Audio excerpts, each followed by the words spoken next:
Radio Free Skaro!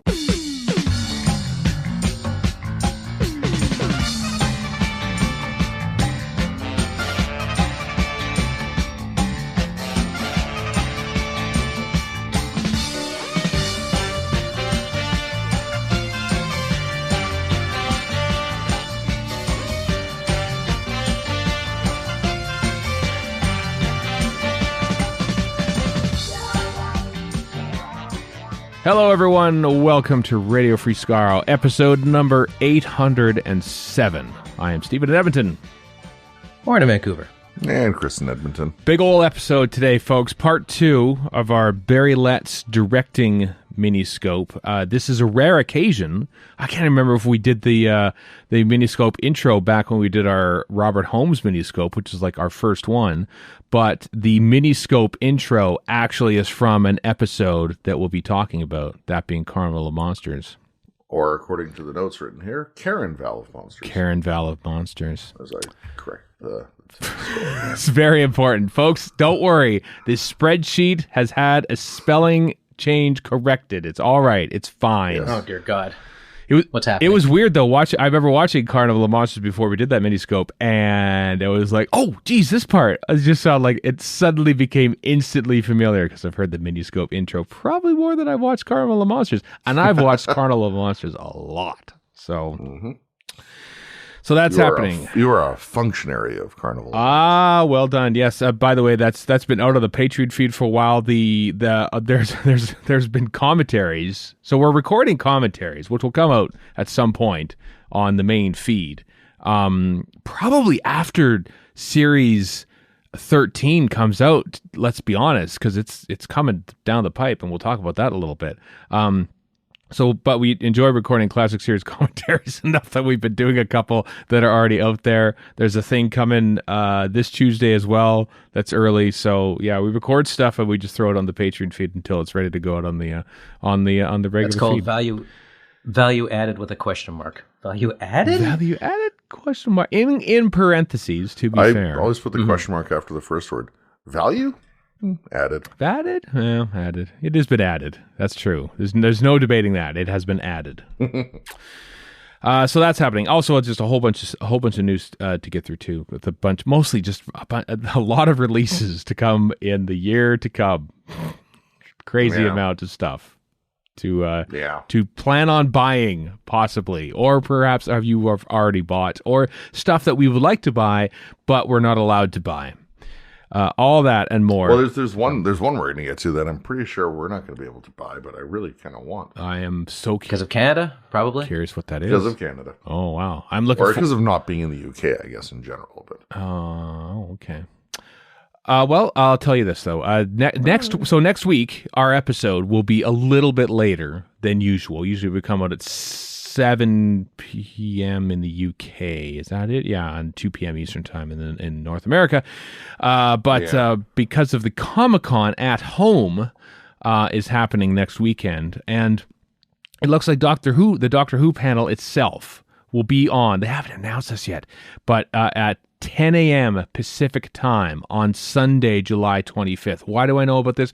Because Titan Comics sent out a thing that said, hey, our panel, Doctor Who Comics panel, is on the 23rd, which is the Friday at 1 p.m. Pacific time. And I clicked on that link, and it goes to this little schedule page for Comic-Con at home, and it has literally every single panel with the time that it's going to be at. And so naturally I did a little Command F for Doctor Who and found the other one being the BBC America one. So there you go, 10 a.m. Pacific time. Why isn't BBC America making this better known? Why is Titan Comics the vanguard of these Well, it's not even that. They didn't even know. It's been out there. It's been on.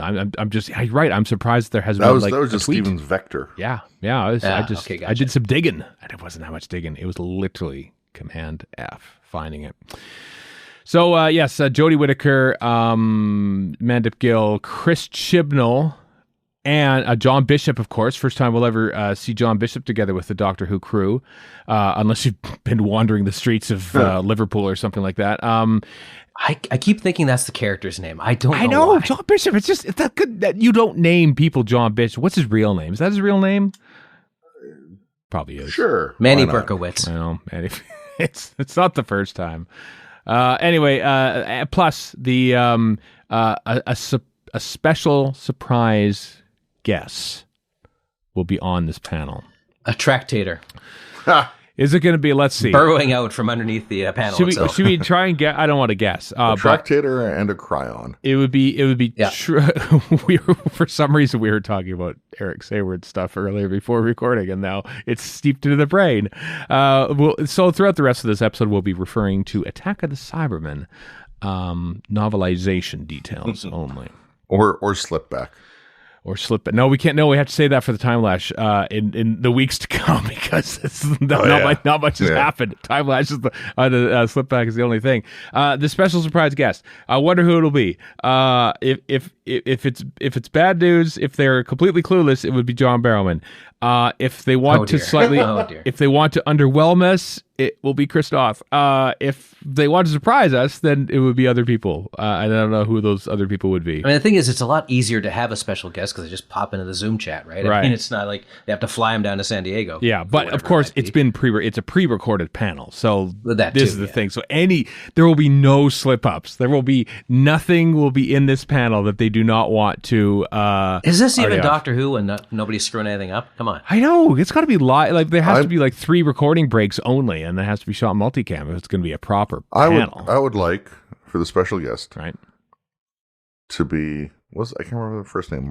Camargo Polo. Oh, Marcelo Camargo. Marcello Camargo. And he's just nice. He's just going to be talking about stuff, but in the background on his TV is going to be like the first 5 episodes of Series 13. Just Phil Morris. Phil Morris is going to come in and just berate everybody. Oh yes, good old Phil Morris. Because they actually lost the first episode of Series 13 when Phil Morris found it. They had them all. Yeah, and he goes, little Indiana Jones head on there. Oh, I found it. Yeah. Maybe the Pating will come in and just wreak havoc. At least that'd be a Whittaker era thing. Digital Pating, kind of like what they have like whoever it is. Like I can't imagine it being like a writer. Like unless they have like a really high profile writer for it could be an actor who's going to be in series. Sacha 13. Dhawan. That's a possibility. That's a possibility. That makes the most sense. But honestly, would that not give away that? Like if the master is back, obviously none of us know. If the master is back, would that not like be a telltale sign? You would be, but unless you're talking about only historical stuff. But why talk about historical stuff at this point? Well, I mean, what the BBC, blew their own surprise on purpose at the beginning of Series 10, so it wouldn't be out of tradition to sort of say, hey, let's. I know. Let's get John Sim in there. John Sim as a head fake, just a cardboard standee. As a head fake. Except the odd thing is that he's actually like, I'm actually back in time here. I'm in a coma somewhere in 2037, but I'm back in time now as a Doctor Who Zoom panelist. I base this on absolutely nothing, but I would love it if Michelle Gomez showed up, so we have 2 masters again, her and Sacha Dhawan. That'd be pretty sweet. Wow, that's complete nonsense. What about Eric Roberts? Eric Roberts. What about Eric Roberts? Yeah. He's back as the master, maybe. He's wanted on 12 systems. He's kicked out of Wendy's. Hat tip to my own work there. Anyway, so it will be a little late next week talking about that. All the amazing revelation. Hopefully, there's something revelation because it's an official one and it's pre-recorded and everything. And I just feel it's going to be. There's going to be nothing. Nothing. We had such a great time despite the COVID restrictions. Blah blah blah. Yeah. Platitudes, etc. Well, the one watch this space. I suspect it's too early for like a series launch date or a trailer. Possibly too early for a trailer. Might be a quick teaser. Maybe a teaser. There might be a teaser. I think there probably would be a teaser. I'm hoping for a teaser. Maybe they'll do something like announce the first episode's title, or right.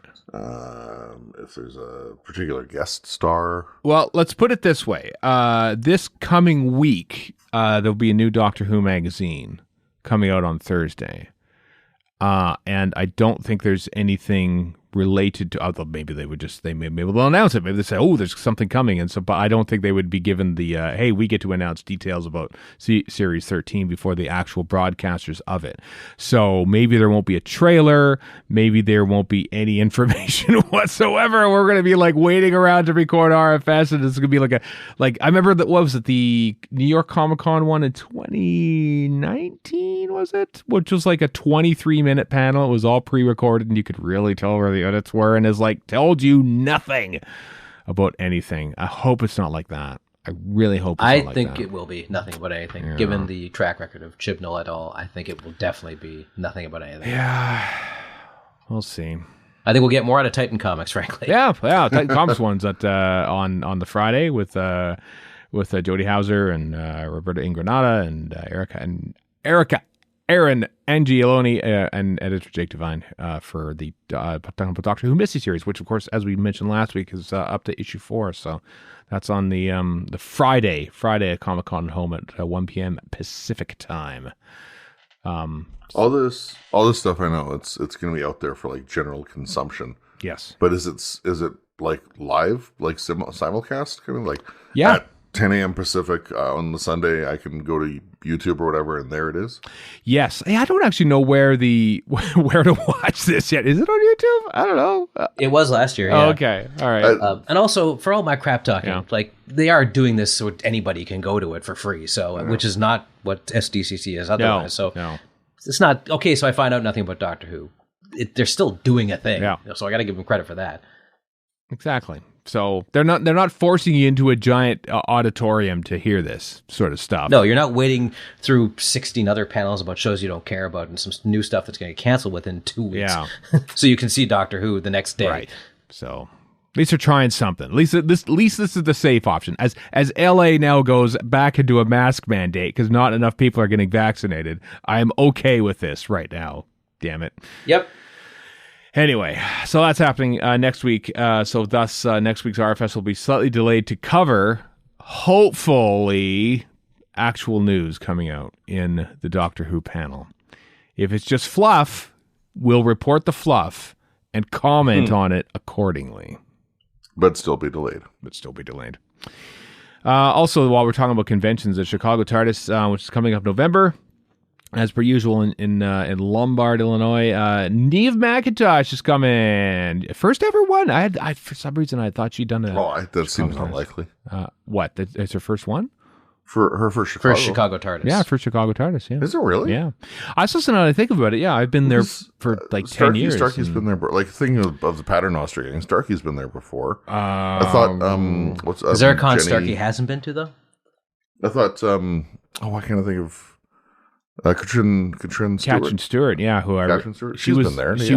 She only went to her first one a couple of years ago. The one that I've been to them all up until now, but well, not all of them, but since 2011 anyway. And she was there. She was very tired because she replaced someone at the last minute, I think. And she flew in the night before, and boy, were her arms tired. She was poor tired, the poor girl. So she was there, but yeah, no, Neve McIntosh, never been. Really? Okay. No, never been. I just think of like that's solved now. Yeah. She's been in several galleys, and she's at least there has been quite sociable with us plebs. Yeah, and so the Chicago TARDIS will be in person. It'll be in person. Yeah. Okay. The gods willing. Cross fingers. Yes. Cross fingers. Vaccinations willing, folks. Just saying. Come on, America. I know we're preaching to the choir here because you're all very smart people, but come on. I know. Tell your friends, come on, America. This is where... Tell your neighbors, those ones you don't like. Variants are breeding in people who are not vaccinated right now, and they are also damaging those who are not vaccinated right now. So it's a lose-lose scenario. You're damaging those who are, too. And you damage are, yeah. We're going to get booster shots probably later this year because everyone who's not vaccinated has been proven ample breeding ground for new variants of the vaccine. So, hooray. And was it non-vaccinated people are making up like 99% of all the massive hospitalizations and deaths for COVID. Yeah. Hooray. Yep. Yeah, that alone should prompt people to do it for criminy. You would hope so, but anyway, because of that, because of LA, I mean, LA has dipped back into a mask mandate indoors again. But if you look at the actual chart, I mean, yes, it's going up ever so slightly. So this is like them actually reacting with proper temerity, as opposed to like waiting for it to get wildly out of control. So yes, it's bad that LA has had to do this, but it's good that LA did it now, as opposed to like waiting for it to get way out of control, thinking, okay, this has gone on just long enough, let's close it up again. But I as I mentioned to you guys the other day, finally, well, not finally, it's still really quite early, booked my galley flights the other day, and I still felt reasonably nervous doing so. It's like I've got all these airline credits from other things, so it's not like I'm out of pocket on the booking or anything like that, but it just still felt, it didn't feel right being able to book a flight. Yeah, I'm running into Expedia nonsense, so I haven't yet, but we'll see when I do. Yeah, because like I think of people I know who are going here or there on airplanes for vacation or whatever. I'm like, I'm not there yet. I'm not even mentally there to book the flight, and this is for something happening 7 months down the line. I don't know if I'm going to be ready for an airplane come February, but I have dipped back into society a lot quicker than I thought I would. I'll put it that I played hockey twice now, like just full on, just playing hockey. I went. We had friends over yesterday to watch TV. I went and played some music with friends for the first time in like 2 years in a basement on Friday. I mean, it just feels like, okay, well. I went up for dinner with a friend of mine who works in the film business, who, for all my crap talking in the film business, they have been quite careful when it comes to COVID. And so he's used to a certain protocol level. And so we went out for dinner, and place was filled indoors, and nobody's wearing a mask. Right. And I was like, we said, you know what? Let's get the hell out of here. So we are two old, nervous men, but we were like, no, I don't think so. I don't care if anybody is vaccinated. I'm not willing to take the chance here. So we got to go. Just over a week ago, there's some family in from out of town, from Vancouver, in fact. People you've met, Warren. Anyway, and we went to a restaurant, and it was the first time I had been since everything kicked off, and the place was not too busy. There's good distance between people at tables, whether that was because they just didn't have enough clientele that night, or if that's just how they had it set up or whatever, or enough staff. There's lots of masking outside of those seated at the tables, and it felt safe enough. So I don't think I'm going to make a habit of going out for meals anytime soon, but my comfort level is definitely a little higher. Yeah, that's what vaccines do, folks. Make you ever so slightly more comfortable about being in public. And honestly, after a year, I was like, you know what? I will take that. I'm still paranoid, but that's on me. Warren, you're paranoid about a lot of things, though. So this. Yeah, I sure am. This is back to normal too. As one who didn't work from home during the majority of the pandemic, I have done like the whole outside world thing, and that's probably part of it. That's just caused me to not trust people. One more convention thing we should mention: MegaCon Orlando. We don't usually go through all the big media cons in the States and stuff, but the fact that Eccleston's doing this and the fact that it's happening next month in Florida is a thing. But joining one Christopher Eccleston is Billy Piper. Now, I say joining, like they're at the same event. I don't know if they're going to actually do a panel together. I don't know what the relationship is between Mr. Eccleston and Ms. Piper, whether they would want to do such a thing or not. But it's just interesting that is happening at this big old convention with a whole bunch of people. There's hobbits there too. There's a bunch of they're reuniting the hobbits, all of the hobbits, all of them. Oh, nice. Every single one, including Martin Freeman and Ian Holm. Ian Holm sadly could not attend for obvious reasons. I was wondering Martin Freeman, not Ian Holm. Martin Freeman is not. Chris is pulling your leg, but it's that's pretty. It's just the Fab Four. The four main hobbits. The Fab Four from Lord of the Rings, which of course is 20 years old this year. Yes. What's his name? Frodo. Why can't I remember his name? Elijah Wood. Completely blank. Elijah Wood. Thank you, Elijah Wood. Makes a lot of weird indie horror. He's got some esoteric taste. That cat. He's pretty interesting. Yeah, he's an interesting cat. He's also at a point where he can probably do whatever the hell he wants and doesn't care about money. Yeah, so he makes weird. Him and a couple other guys founded like a horror studio, and they make just weird little indies. Oh, nice, sweet, that's cool. Anyway, that's called doing what you want. Yep, exactly. So Pipes and Eccles at MegaCon Orlando. Never. No. I don't agree with Chris often, but I am here. Pipes. That's the smackdown right there. No Pipes and Eccles. Pipes and Eccles. MegaCon Orlando. Let's dip back in history in Doctor Who with the time lapse. This is our weekly segment here where we look back at things that have happened, and I'll say this: not a lot has happened in the way of broadcast history because we're into the deep summer here historically. Like we're only got we can't talk about the censor rights every single week. No one would want to do that. Because that's all that's really airing this time in history. But let's talk about some other notable things that happened in Doctor Who history during the week of July 18th to 25th, which is on July 21st, 1969. Happy days, everyone. A whole bunch of original master tapes were wiped on this date, 1969. Basically, Hooray! Most of the Patrick Troughton era, from Underwater Menace through until the Space Pirates were wiped. I want to put this in context. The Space Pirates finished airing like in March of 1969. 12th of April. April. 12th of April.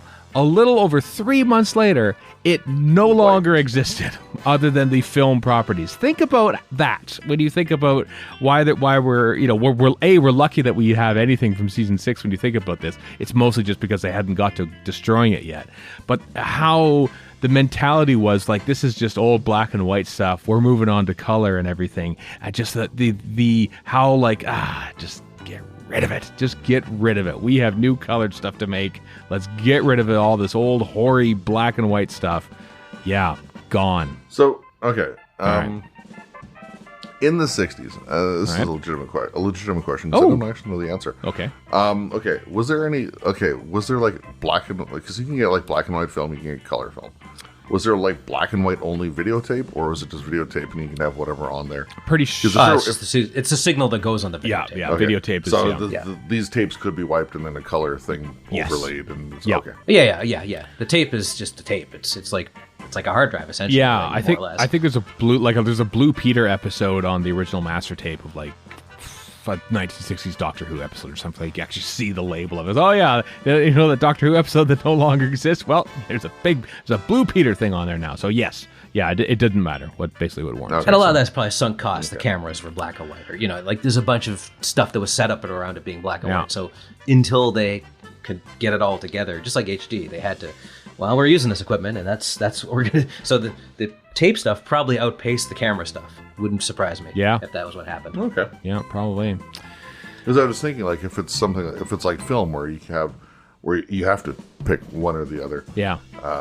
Why wipe all these? But that's because it's a chemical process, right, as opposed to electronic. Yeah. No, videotape was expensive, and it could do both color and black and white. So, yep, let's get rid of it. We got new stuff to shoot. We have new forgettable programs to put on here. I wonder if any like Monty Python episodes wound up on old Doctor Who 2-inch master tapes or something like that. That wouldn't surprise me at all. Yeah, because that'd be So anytime you watch Monty Python, you were committing a crime. Yeah, because BBC One was moving to color in November of 1969. I think this was when they went. BBC Two went in late 67, 68, I think it was. As a test, kind of like how Torchwood was in HD before Doctor Who was. Kind of like how BBC Three was online for no particularly good reason. Yeah, so they probably looked at all that whole amount of Patrick Troughton stuff and thought, well, we've made film copies. Let's just get rid of these tapes. It's just it boggles the mind in retrospect, but at the time it was probably normal operating procedure. Yeah. Yeah. July 18th to 24th, basically all this week, location filming on the android invasion began. I only mention this because this is the first time ever that Doctor Who had shot fully in summer. Most of their location shoots have been in spring or winter or the fall or something like that, and you could tell because it looks cold. But because of the advanced schedule for moving season 13 from a January start to a September 1975 start, it meant they had to begin filming it immediately. And so they went to that little village where they did that documentary about on the Android Invasion DVD. Little Hodcombe. No, that's the Awakening. And I make that mistake every time. What's it called? Devesham. Devesham in the story, but I can't remember the name of the actual village now. Is the village as dull as the story? Because I'm just saying. I just remember. I'm pretty sure, was it Android Invasion, where our compatriot Luke from Timidwup heard about the VAM filming and went down and helped out. Yeah, held a boom for Ed Stradling, I believe. That's not a euphemism. That's to worked on it. I think he got his name in the credits and everything. Yeah, it can be both. Yeah. I was gonna say also it happily coincides not only with something else on the news list, but also the Barry Lett's Miniscope later, since we talk about Android Invasion and that. Oh, it's all coming up. Barry Lett's. It's amazing, isn't it? July 20th, 1976 was the last studio day for The Hand of Fear, which means it was the last studio day for Elizabeth Sladen on Doctor Who. Of course, shooting the final scene. That happened on this day, July the 20th, in history. Never again to be heard from in Doctor Who lore. Never. Not once.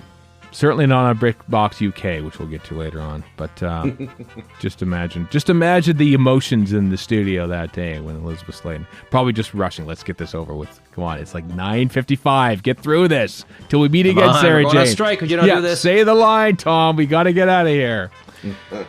And then July 23rd to 25th, 1980, in Black Park, just west of London, is where the location shoot occurred for Full Circle, with a young 17-year-old Andrew Smith in attendance. He showed me photos from that location shoot of the various things with the marshmen and everything like that that he made on that hot summer day. Again, it's rare for Doctor Who to actually be shooting in summer, but it's also one of the few Doctor Who locations. Was rare. Was right now, yeah. Now they shoot Christmas specials exclusively in summer, like the Runaway Bride. I going to Black Park is one of my favorite memories, and when seeing actual parts of what you would think would just be a standard, park, but thinking, oh, that's where that's where all of our dreams were dashed, and Adric walked on screen for the first time, and everything else. At the end of this week was also episode 4 of The Time Meddler, so that's season 2 wrapping up. That's true. Yeah, we're done. Decades later, Big Finish is still milking the monk. And that came out worse than I thought it would. Is that like holding a boom for Ed Stratton? Yeah, it came out worse than I thought it would. Really, sorry, I apologize for that entire Thank you sentence. Very much. I was going to talk about the nice little end credit sequence at the end of Time Meddler. None of that was intentional, if it makes any difference. I know. That's what makes it even worse, Warren. That's the problem. I know. That's the problem. Yes, the faces and the stars. It was nice, wasn't it? Let's shift gears to that. Because they did a special thing at the end of Reign of Terror and after season 1, and they did a special thing at the end of season 2, which I thought was cool. And they never really did that ever again, which is kind of a shame. It's kind of neat. Had a special little end title sequence to the whole series as a whole. Cool. Kind of cool stuff. Good job, Verity Lambert. I'm going to give you credit for that. Innes Lloyd sure as hell didn't do it at the end of he had 2 bystanders walk by and look at the camera. Says, there you go, at the end of War Machines. I've had just about enough of this Lloyd erasure. Yeah. Lloyd erasure. Anyway, well, most of Lloyd was erased, as pointed out in the first part of I have had just about enough of this erasure. Yep. Anyway, that is what happened in the Time Lash this week. In other news, and lots of other news, time fracture. There's been flooding in the UK and in all of Europe, especially in Germany. There's been some horrible stuff going on there. Yeah. But there's also been some flooding to some buildings in London town, including where the Doctor Who Time Fracture live immersive theater performance has been put on, they've had to postpone some performances up until Sunday, July 25th. So, which is a shame. That's bad news. I hope that they haven't succumbed to much damage in the actual parts where they're performing, because floods are bad. Floods are bad for damage on things. So if you have tickets, I'm assuming you've been contacted. We're in Canada and can't go to this thing yet anyways, so. But that's what's happening. Yep. There you go. What else we got here? So Brian Hodgson of the X of the Radiophonic Workshop, of course, and worked on Doctor Who for the first 9 years of its existence, has put together a memoir, not a book, an online memoir about his time in the Radiophonic Workshop, which is an interesting read. The links are in the show notes. He talks about, obviously his bits on Doctor Who, but he also did a lot of work elsewhere as well throughout the Radiophonic Workshop. I wasn't aware that it was he who John Nathan Turner asked to do the new theme tune for season 18, and then it was Hodgson who went to Peter Howell to say, "Hey, could you whip something up?" For the boy did he ever. Yeah. So for some reason I thought it was Nathan Turner who went to Howell himself, but no, it was, of course, he went through the various departments because Howell was part of the department. So I wasn't aware of that. So anyway, if you want to read about Brian Hodgson's life in the Radiophonic Workshop, links in the show notes, radiofreescaro.com. Yeah. Just looking through that, because there's links to other stuff, including a 2021 release from Peter Howell called Radiophonic Times. I'm trying to think if I knew about that book or not. I know he did a book. Did we talk about that? We did. We did talk about a book, yeah, because he popped on Twitter for the first time in 5 years to say, "Hey, I've written a book." And then yes, that rings a bell. Yeah, I haven't bought the book yet, but given that he's my favorite of all the Radiophonic Workshopists, I think I would have gone on that, but... Here we are. 11 pounds for the electronic version on the Obverse Books website. Oh, really? Oh. The Peter Howell one you're talking about. Home. Yeah. Well, the Brian Hodgson one is free. Read at your leisure and indeed your pleasure. On the website that is in links in the show notes. Let's talk about a Big Finish thing. The Dalek Universe 2. See, the thing about Big Finish is that they release things 2 years in advance. They announce them, hey, coming in January 2027, and then we forgot about them by the time they come out. But now Dalek Universe 2, which we probably told you about in March of 2020, probably not, is actually out now. You can actually buy it. You can actually buy the damn thing. So. That is out with David Tennant. David Tennant as Doctor Who. David Tennant who is desperate to keep working, so he's done so much Big Finish, and good on him. Good on him for doing that. He's never not been busy.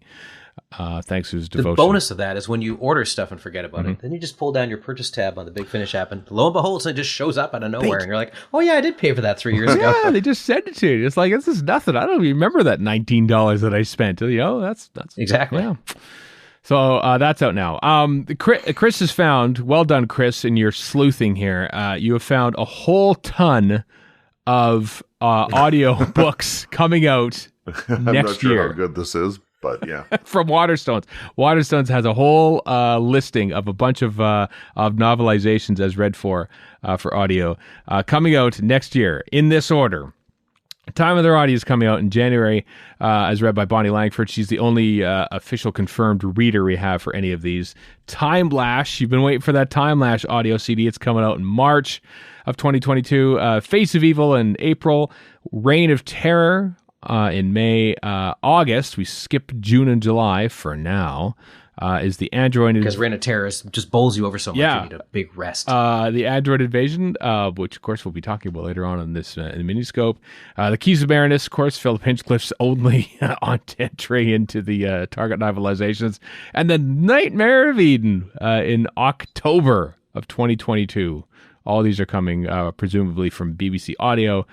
We found them on the Waterstones website, so you wouldn't have to. So I don't know if you could pre-order them anywhere, but they're coming. They're coming, folks. All right. Next up, BritBox in the UK will be streaming, amongst other things, the Sarah Jane Adventures. That has... Yay. Yeah, all series 1 through 5 is coming to BritBox in the UK. Hopefully that means that it'll be arriving in North America too, because it's a weird thing. BritBox has all the classic Doctor Who, obviously. It has a couple of like Adventure in Space and Times on there. It has all of Torchwood. Is the Dominators back?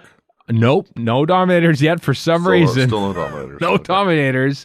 It has Torchwood. It does not have Class. It does not have Sarah Jane Adventures. So I don't know why, and it should be because I only have the first 3 seasons on DVD, and they're it really does fit the BritBox, for lack of a better term, brand. It does, So and not that any of us get the UK version, but there you go, Warren. Tinker Tailor Soldier Spy is going to be on there. Oh, so the old one with Al Guinness? Oh yeah, absolutely. Oh, sweet. Yeah, not the new one with Gary Oldman. Yeah, I just checked. Just watching Sarah Jane Adventures not available at all in Canada. No, so hopefully that'll be a thing because they've been springing stuff. So I think we talked about how Ashes to Ashes, which I've never seen before, is coming July 20th. Bergerac, which I'm looking forward to seeing. I'm so looking forward to Bergerac. Erica and I usually have like a show that we watch for breakfast on the weekends. And right now, up until now, that show has been as time goes by because she quite enjoys that show, and it's very sweet and quaint. And as I've said often, it's a show where people laugh at jokes in their own jokes. It's that kind of sweet, wholesome entertainment starring Dame Judi Dench and Jeffrey Palmer.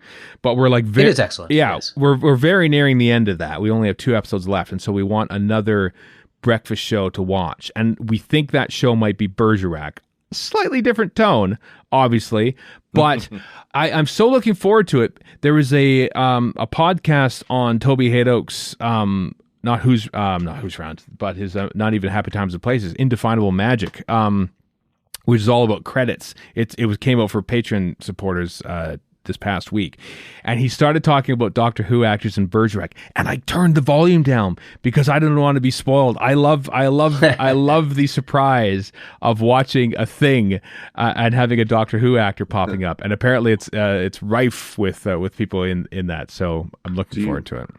Do you not want to start in on like all 8,644 seasons of Midsummer Murders, which also features a lot of Doctor Who? Oh, we're about 11 seasons into Midsummer Murders. Oh, okay. Oh, so yeah. Been there, done that. Oh, yeah. But we don't. I don't know when John Nettles regenerates into the next guy who takes over. So don't tell me because we want to be surprised as well by that. Because they changed detectives at some point during the course of the show. But we just watched a Midsummer Murders. It becomes John Sim as Sam Tyler. we just watched a Midsummer That's Murders very confusing. that had what's his name? One of Toby Haydock's favorite actors who died a couple years ago, who was in the Reign of Terror for one episode. I can't remember his name right now. And also the person who played Ruth Maxtable in The Evil of the Daleks showed up there. So that's something. Tom Goodman Hill from The Unicorn and the Wasp was in it, so it wasn't quite the home run for Doctor Who actors, but every episode of Midsummer Murders, yeah. Barry Jackson is one of the regulars, so he's there all the time. So Drax himself. So sold. You're always guaranteed to get one Doctor Who episode just through the regulars, and then know that Annette Badland becomes the coroner in later episodes, but we haven't got there yet. So Ted Lasso's own. So anyway, I'm looking forward to Bergerac.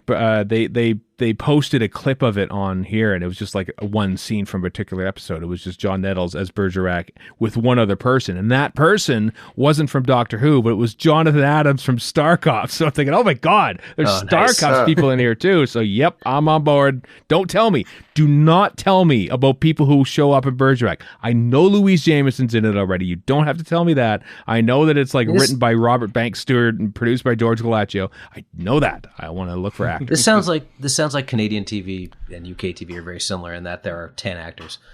Like, there's just not that big a pool of people to draw from. I guess. Just unlike America, where there are a million people clamoring to be in Hollywood, so we won't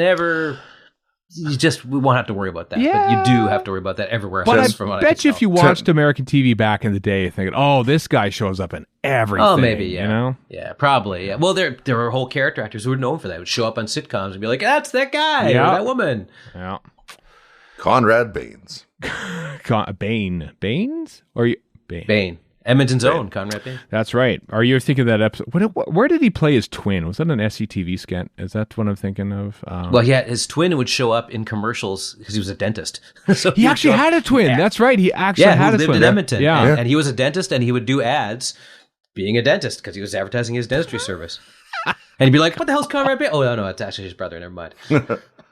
Oh, what a deep cut. What a deep cut. I can't believe we just That's a went there. very deep cut. You have to have grown up in Edmonton in the 80s to know that. Oh, I'm sorry, everyone. I really am sorry. A different... Cars do cost less in Wetaskiwin. If you're a big enough fan of, different strokes or facts of life, right. maybe you might branch over into the Conrad Bane twin.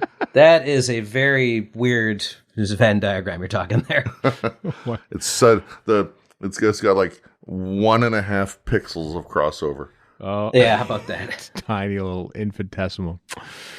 Anyway, moving on from Conrad Bane. Very difficult to do. We're going to try to do it. But we're talking about action dollies. Dolly. This is vital stuff. Maybe action dollies. Well, this is really weird insofar that on Character Options' official YouTube page was a video that they have now taken down where they were actually walking through an Abominable Snowman playset with Doctor Who in his Yeti-ish, his winter coat, his fur coat thing, and a TARDIS. But they took it down. There it is. There's a screen grab and everything. It's right there. Well, I can guarantee you here's what happened, because I've probably done this myself. You put something up, you schedule it wrong. Oh, yeah. And then it pops up and you're like, oh, God, what have I done? That's true. It was probably scheduled to come out a week or two from now or whatever. And they're just getting all their ducks in a row, and then they got one duck extra in a row they didn't mean to. Yeah. That's probably what happened. Scheduled at 12 a.m. instead of 12 p.m. And exactly. And it's just an honest mistake. It's happened on this podcast. One of the best things about this is the doors are wrong on the TARDIS. Just like in the actual story. It's a screen accurate inaccuracy. It's so great. Yeah. Now, here's the thing with me. I'm not a dolly completionist, because I'd be bankrupt if I was. You would be, yeah. But I will buy them if I can get enough gags out of them. And I'm not sure I can get that many gags out of Fur Coat, Second Doctor, and the TARDIS being the wrong size. Now, if it was in front of me and it was $50, yeah, I'd probably buy it. Yeah. But I'm not going to chase it down, is what I'm saying. The dealer's room at Gallifrey 1 is a tempting mistress, isn't it? Because you're... Oh, yes, it is. No, it's not a tempting mistress. It is a harsh mistress who I will succumb to at every point. I suppose your own, I don't know how you pack, but I'm assuming you probably just try and shove everything into a carry-on. But that is limiting in and of itself. I do bring a carry-on and a regular luggage, which I keep about a third full. Oh, you're screwed. Because I'm going to put dollies in there. I know you are screwed. After 2 years away, you are so screwed, Warren. You're going to buy so many dollies. Yep, completely. Yep. Yeah. So anyway, as I said, it was there. Now it's gone. So I would assume that it would, portend that there would be an imminent announcement. But I thought the same thing about the censor rights thing, which leaked about a month or so ago, and that hasn't happened yet. So it's been a while. Yeah. I'm really looking forward to the censor rights in the Web of Fear, and maybe there's. But that wasn't a video. That was just a series of images, right? That's so maybe they're not as far along with that one. Well, no, because packaging was done. It was all packaged, and okay. Well, yeah. I mean, I don't work for Character Options. I have no idea. No. Yeah. I mean, I hope that it's. I hope the censor rights is announced in time for me to get into the censor rights, because on my daily Doctor Who watch, I'm up to today. I'll be watching part 3 of the Aztecs. So the censor rights is right around the corner. You're inching closer. I would appreciate an announcement.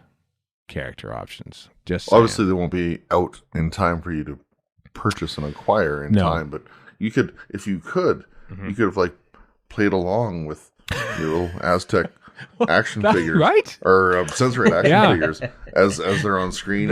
You could have like the side of a ship with a window. You could kind of just raise one of them up into view through the window. You could have the ones so you could recreate the water poisoning scenes. Yes. You could, think of all the things, all the possibilities of the censor rights. Oh, I'd have so many. I just like to say I put out comics every day of the week of this stuff, and I'm not doing that. So I think you should change Bookshelf Doctors, Warren, to basically mimicking. But you have to do a one a day, which you do anyway, except you have to do it from the Aztecs Part 3, Part 4, and then you have to go episodically throughout it. Well, that sounds like fun. That sounds like a fun thing to do. That would replace the thing I'm already doing for my own enjoyment. Yeah, that sounds like a great idea. I did get a Lego, because Lego releases special minifigs in random collections and stuff, and you open up and which one do you get this time? And the most recent collection features an Aztec warrior, and I got it. And I said, you know what? This looks almost exactly like, I think it's Ixta, or is it, I can't remember if it's the eagle or if it's the jaguar. But he looks very like the club is screen accurate to what they use in the Aztecs. So that little guy, instead of going to fill up Clutcher's Field, my Lego baseball stadium, he has gone in my Doctor Who display because he's from the Aztecs. So there he was granted that honor of being the perfect victim to be in the Doctor Who. Do you have to write him a special clemency or something? Is there a whole diplomatic procedure for this? Maybe there's a Sherlock Holmes one in there for whatever reason because he's British, and there's a British Bobby, which I'm going to assume is the same person that gets killed by a Cyberman in the invasion. That's why he's there. Or it could be the guy who walks by Totter's Lane in Day of the Doctor. That's the guy. Obviously, got a big bushy mustache though. So, all right. Face the camera, I guess. Yeah. Anyway, character options. Waiting on word on at least the Sensorites and Abominable Snowman playset. So apparently, don't tease us. I was just having a look here. Apparently, the next thing in the news list is actually old. It's old, but it's mentioned on Verity, and they plots over it. It's the Doctor Who TARDIS. I never saw this back in the day. No, TARDIS console lava lamp. Which looks really cool. It's not cheap because it's a little harder to find now. I remember seeing it in the background on the Doctor Who The Fan Show with Chris Ledee. I think she had one of these in the background. But yeah, they caught their bit of money on like over $100 basically on. But Erica really wants one, so maybe we might have to get. Yeah, that's where I heard about it. Was from. It's Verity hasn't come out yet. Kat was recording that episode of Verity. It hasn't come out yet? It hasn't come out yet, so I don't want to spoil Spoilers. it. Yeah. As Kat was recording that episode, she texted me and was like, look at this. Yeah. And I'm like, okay, that's pretty cool. I want that. And then I look at the article. I didn't see the date, even though it's right there in black and white. And the first link is for Think Geek, which should have been a bit of a clue, because Think Geek has been dead for a couple of years. A while. But hey, look at the date, though. July 18th, 2017. 4th anniversary of this. Mentioning it now. Yeah. You got it. Yeah. Still available somewhere if you look for it. We'll probably have to get this because, but anyway, check out Wednesday's Verity they will do a full-on squee and review about the Doctor Who TARDIS lava lamp. A squiver, I can't even say no. I was going to say, try and put squee and review together, and I failed utterly. That's all right. Just phrase is milking the monk. Oh God! Right, I will say that's my legacy. Is it wonderful? I am so glad that 50 years on this planet, and that is your legacy. I'm so glad that we've already determined an episode title. None of the ones that we have inadvertently thrown out today are going to be the episode title. Could have been. If we were more puerile than we already are, we would have done that. We didn't. Which is a low bar to clear. Yeah. The Doctor Who role-playing game from Cubicle 7, which I don't remember when it started, but I know they've updated it at least. I have it. I bought it, the first edition. Yep. And it has David Tennant on it, so that would explain how far back it was. Is it that old? I have not played it once. Here's my problem with role-playing games. Right. I love writing them. I love being like the dungeon master. I love playing them. I am terrible with the rules. It has taken me forever to wrap my head around the rules for D&D, which are very simple, comparatively speaking. I tried with the Star Wars one, and it's not that it's complicated. It's that I'm stupid when it comes to this stuff. So I tried trying to figure out the rules of this one. Apparently this one has because I read the whole blurb, it has more simplified rules, which I'm pretty cool with. Also, the cover looks great. So I might pick this up just because why the hell not? Like, it's got Jodie on it and has new rules, so why not? Yeah, I was going to say the blurb says it's faster, easier, and even more exciting. Mm-hmm. And the old one wasn't even that difficult. It's just if it's not D&D rules, I'm like, I don't get it. I don't want to learn it. Meh. Yeah. Oh, it's got a great cover. I don't know who did the cover for it, but it's basically a summation of Jodie Whittaker's first 2 seasons of Doctor Who. It looks really cool. It looks really, really cool. So yeah, I'd buy it for the cover alone as well. Well, probably don't, because I don't know. They don't put the price down, but role-playing games are not cheap. But it's all just in one big book, which is nice. So yeah, it's not like a unit or anything like that, or a package and stuff. But anyway, but it's coming out. It's coming out. I don't know when is it coming out. The core rulebook. It doesn't actually say. It just says coming soon. Yeah, we posted it here mostly just for the cover, but looks very good. Very good indeed. Last thing before the Miniscope is we want to talk about Pitt Madeley. Pitt Madeley, who's on Twitter, of course, does the what have the villains been watching, and a whole host of other just funnier than hell different Doctor Who related nonsense. Apparently, he had a bunch of his stuff taken down off of Twitter. I had similar warnings this one day on Twitter, the same day that he was. It was saying, "Oh, there's a copyright thing. Your account's been locked. Here's how you unlock it." But it never actually said what the offending content was, if it was pulled down or I don't what. think he found out either. No, it was very odd. I got it many times throughout the course of the day, and then that was it. So I don't know what it was, but he had a whole bunch of his stuff taken down off of Twitter. So he's launched a YouTube page with most of this content. It's hilarious. It is really funny. It's only 38 seconds, but the supercut of Tobias Fon saying "Packer" from every also instance of the invasion. The Cyberman singing "Trollololol" was pretty great too. I remember that one. It's always good to see that Twitter is on top of these copyright violations that make people happy, and not I don't know, white supremacists. I know, yeah. We got to cut this 14-second of people spreading joy about Doctor Who, but if you want to lie about the vaccines, you go right ahead. Yeah. Boo. So anyway, 10 reasons to watch Time Lapse. Yeah, but they're not the reasons that you think they're great. There's so much good content on it. I've literally only I think he started like a week ago maybe as recording. Yeah. There's so much good stuff, and he's put it like in the last few days there. This is all stuff that he used to do on Twitter that has sort of been pulled down. Now he has a proper home for it on YouTube. So yeah, and he just does this out of the goodness of his heart. Yep. It's funnier than hell. Yeah, absolutely. So check it out. Subscribe to his YouTube channel and watch them. They're great stuff. It always makes you laugh. Pitt Madeley does. So there you go. Links in the show notes. RadioFreeScaro.com for that. Thanks for sitting with us through that news. Now it's time for the second week in a row and the final time to talk about the work of director Barry Letts in the Miniscope. Just as I thought. A Miniscope. Now this is outrageous. Who is responsible for this device? Yes, it's the Miniscope. Welcome back to the second half of the Barry Letts Miniscope. RFS listeners, welcome back. Patreon supporters who probably got this earlier than the regular feed. Thank you for your support. I hope you enjoyed the first half where we went into CSO mode, talking about Terror of the Autons and very little else about that. Well, now we've got 3 stories, some of which also rely heavily on CSO. So let's see where we go here as we talk about... see where we go? That might not be the last time that happens, this recording. It almost certainly won't be. Carnival of Monsters, Planet of the Spiders, which of course Letts co-wrote with Robert Sloman, uncredited, but we'll be focusing on the direction, and the Android Invasion, which Barry Letts did not write, but I think many of the faults of that story lie in the fact that somebody else did write it, that person being Terry Nation. To hear more about our slagging off Terry Nation, check out Miniscope episode number for that. Because that was a big one. I remember I think it was a 3-parter. That was one of our first 3-parters, wasn't it? Terry Nation? His Nation wrote a lot of stuff. Or the same thing several times. I was going to say, he probably did that too. But yeah. Well, he's... yeah. Of course, he never wrote again for Doctor Who other than Destiny with Alex. So. That's right.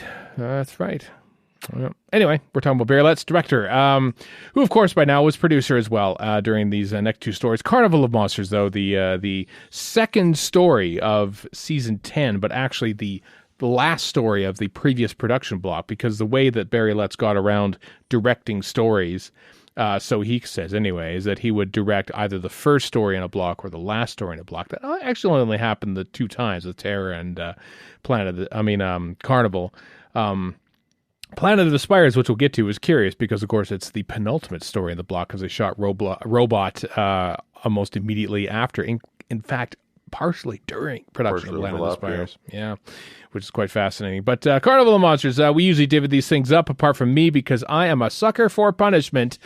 And I watched all 14 episodes of Doctor Who that we're going to talk about today. Which one of you drew Carnival of Monsters? That would be me. Oh, so your initial impressions of the directing work then, Warren, on Carnival of Monsters? Well, I've got a bunch of notes for this and somewhat less notes for Android Invasion, but a lot of it comes down to VFX, and right out of the gate, like there's models and CSO and makeup effects, like in the first minute or two, and I was just like, wow, this is a lot more ambitious than, say, Enemy of the World in some ways, and that just continues as you go through it. Like at the beginning, there's some good CSO. I mean, good in quotes CSO. There's all the way to some great CSO with like when they have a blade coming through into the machine itself. That actually is, I wouldn't say it's super convincing, but it's convincing enough for 1972 or whenever. It's not bad because it takes place in a a more dimly lit set. I think it really helps sell it than when unlike like in Planet of the Spiders where everything's too bright. There's some really bad CSO, like when the Drashigs come out of the go into different parts of the Miniscope, of which there's a great model effect where one smashes through like the physical particle board, I guess. Yeah. But it looks cool. And then there's some somewhat less convincing ones when they're in the quote unquote real world. But the fact that they tried it all is pretty impressive to me in some ways. Right. Like there's just a lot of that. There's a lot of cool, I have written down here, miniaturization effects are done way better than Invisible Enemy or Armageddon Factor, which they are, except when the TARDIS grows and they kind of cut around how crappy that effect is, which I'm talking via SFX, which indicates good directing. Another thing that I found good is that there's a lot of Holmesian double teams, which of course you expect from something written by Robin Holmes, but they could have been a lot hammier than they were given what you're working with here. So that's also down a direction. Yeah, I like just jumping in. I like the way that they framed a lot of those sequences, like where there's all three of them. And instead of cutting around, like they're funny characters the way they talk. One would do this, one oppose, and they speak very quick. They're almost like three minds in one in a way. Yeah, exactly. And how like they got Peter Halliday in the front, and then the other two cats are like right beside. And then there's the great one when Kalik, is played by Michael Wisher, is sort of like laying out his plans for revolution with Orm, and he's standing like on like two steps above him, and then bends down. I've got notes about that. Yeah. I thought my notes cool. were weird blocking when the two bureaucrats go downstairs to music. Then one stands on a lower set of stairs just so they can do a close-up shot of one literally talking down to the other. Yeah, which is basically what they're doing. They're making an excuse for that, which works anyway, so that's fine. I'm not sure it's making an excuse for it. I think it's showing that like he clearly has the power, and Orm there, this this poor little fellow, just like, oh yes, whatever. He's quite clearly the lesser party in this revolution. Is I think it's a very interesting visual power dynamic. And they do a lot of overhead shots, which I think is them trying to create atmosphere where there really isn't any. I've also got a note that says for something that basically is two sets, more or less, they do a hell of a lot of world building in this with literally nothing to work with, really. Like the functionaries and all that nonsense, I mean. Yeah, like there's, and this is a Robert Holmes thing too, just a couple of phrases here or there hints at a bigger world. But the directing helps with that, because you do kind of buy into the fact that they're... one note is, in episode 2, there is a racial slur and sexism all in the same line. You can go find it yourself if you want to, that bad. Right. But it's there, trust me. And seeing Harry Sullivan, who's not Harry Sullivan in this, say said line, I'm like, oh, that's a bit much. No, thank you. But they also have a great line a few afterwards where they discover the doctor, and the older guy goes, by Jiminy, the old fellow's got some pluck. Good old 1920s. Yeah, when the 1920s were coming along, they're going to... Queensborough rules, naturally. Yes, of course. Also, referring to that fight, I have written down here, it is impossible to do a good multicam fight scene. Because it is. Nobody has ever done it as far as I can tell. No, but they do a fairly good job at it, I thought, given what they have to work with. Yes, exactly. You're cutting these things around, like you're relying on rehearsals and John Pertwee's back not acting up and everything. Like, I thought they did a fairly good job at a gentlemanly boxing match. Had they tried to do it with like swords and stuff, I think it's probably a lot of editing in the. Or maybe there isn't actually in the Sea Devils, directed by Michael E. Bryant. But I thought it was a passable fist fight. It's okay. Yeah. I also wrote down, I completely forgot about the glorious hand brushes away Drashig scene, which crosses the Rubicon from bad to so bad it's good. It's just great seeing these hands just gently brushing away these Drashigs. It's just utterly ridiculous, which the whole thing is, and it doesn't care about that. It's as soon as you see the Carnival, like the guy in charge of the Miniscope suit, this is going to be a bit silly. Yeah, I've often said that I think the Robert Holmes is basically, doing a parody of Doctor Who, trying to impress the BBC superiors. This is my. I don't know if this has been written anywhere else, but I feel like Vorg is the Doctor. Shurna is obviously the companion. He's trying to basically prove his existence and his ability to be on the planet to the sixth floor BBC, as represented by the three guys in makeup. I always thought that was an allegory. Your theory also, I guess, has the extra layer of the actress playing Shurna being one of the shortlisted people for Joe Grant. Was she? Cheryl Hall is adorable. Oh, that's right. Yeah, yeah, she's lovely. She's just lovely as Shurna, as the assistant, the glamorous assistant in this. But yeah, interesting casting. That. What else you got there, Warren? Notes for this one? That's about it, really. Just a lot of really great special effects work. There's a real confidence to it, given how thin the whole thing is. Really, when you get right down to it, it's just a bit of fun. They still pull it off, which in lesser hands you wouldn't be able to. Yeah, I Barry Lett's basically. I don't know if he rigged the production shoot in order to get that. I know he was very keen to direct that one. And that's why it showed up, even though it was second in series 10, why it showed up at the end of season 9. I'm wondering, is that because Barry Letts really wanted to direct it, so he arranged it for it to be that way? The fact that Barry Letts had quite a sweet gig, being producer and saying, I want to direct that one, and I want to direct that one, and I'll arrange things for it to happen that way. I know they didn't write that one and write them as well. I know they didn't shoot the 3 Doctors first for season 10 because Troughton's schedule was the one that was messing everything up, and they really had to rejigger things for that, which is why that's actually shot third of season 10. But I bet you he probably says, yeah, I really want to do this Carnival of Monsters one, and I will make sure that it'll be last in the production block so it won't interfere with my producer duties, because you could tell, I think, of the 3 that we watched here, with maybe actually Planet of the Spiders, with him having written it too. There's obviously a personal connection there, but I feel like he really wanted to get to grips with Carnival of Monsters, with the amount of effects that he could do with it.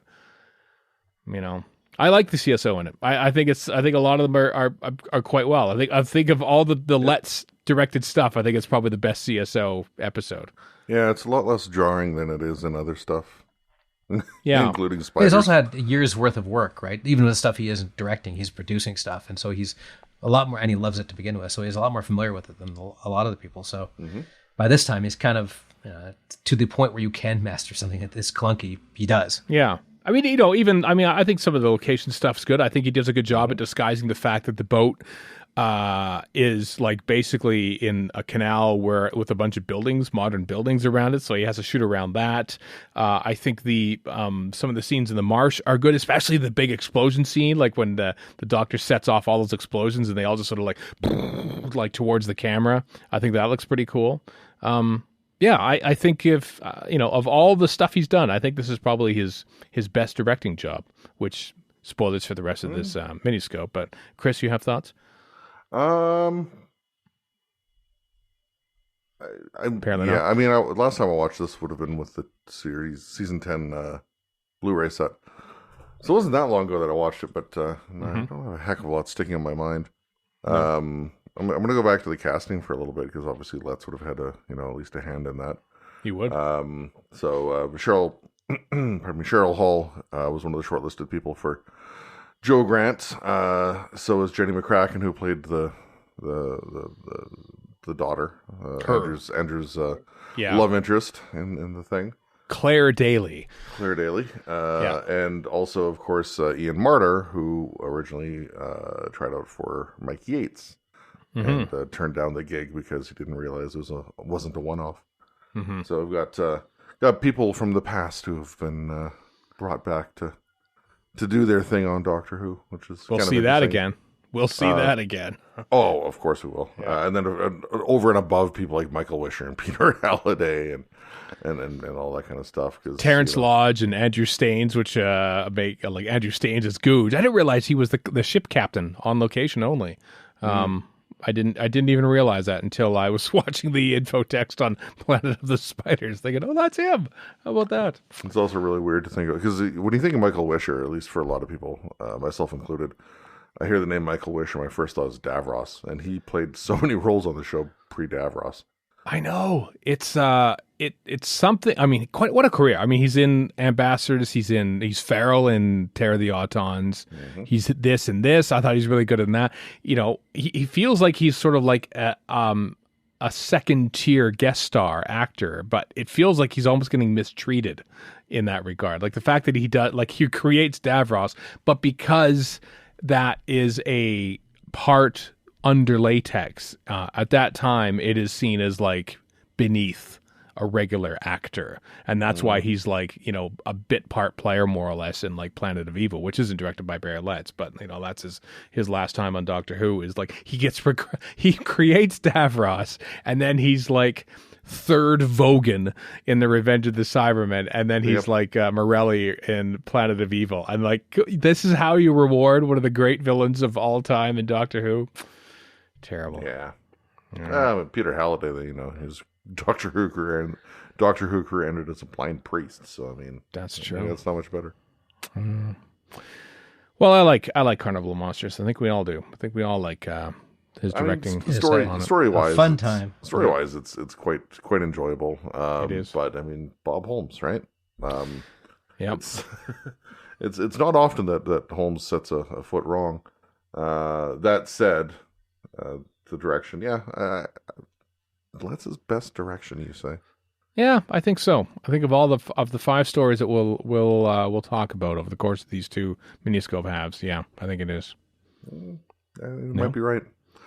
You might be right. Well, yeah, maybe we'll find out when we talk about Planet of the Spiders, John Pertwee's final performance as a regular on Doctor Who, the swan song for him, for Mike Yates, for essentially Barry Letts, because he's directing this and, you know, producing Robot, but really he's directing this.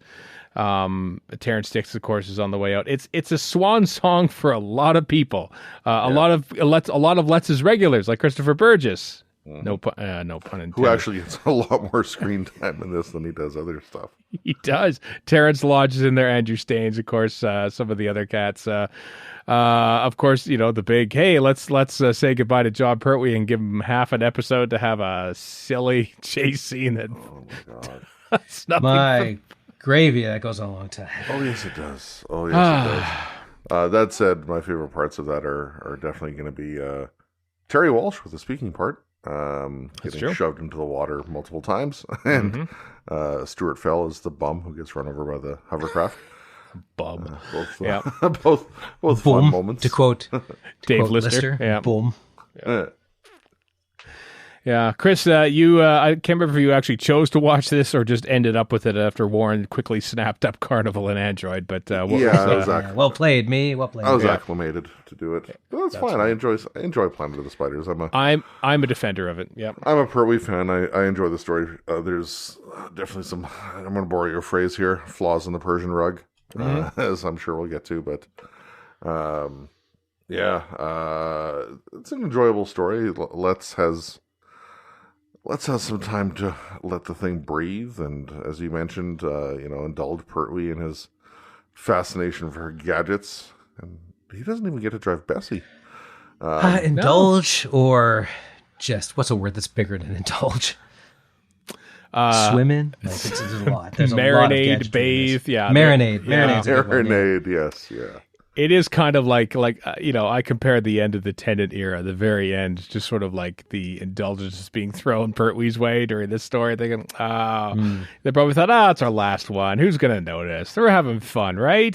Mm-hmm. We could do whatever we want. I think also I appreciate that it happens in episode 2, not later on, because it is overly long. It is overly involved.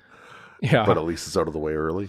It's only quote unquote only the last half of episode 2. For some reason I thought it was like the entirety of episode 2, but no, it only takes up like the last 15 minutes. Everyone, come on, you've been complaining far too much. They need enough time so that it can cover land, air, and sea.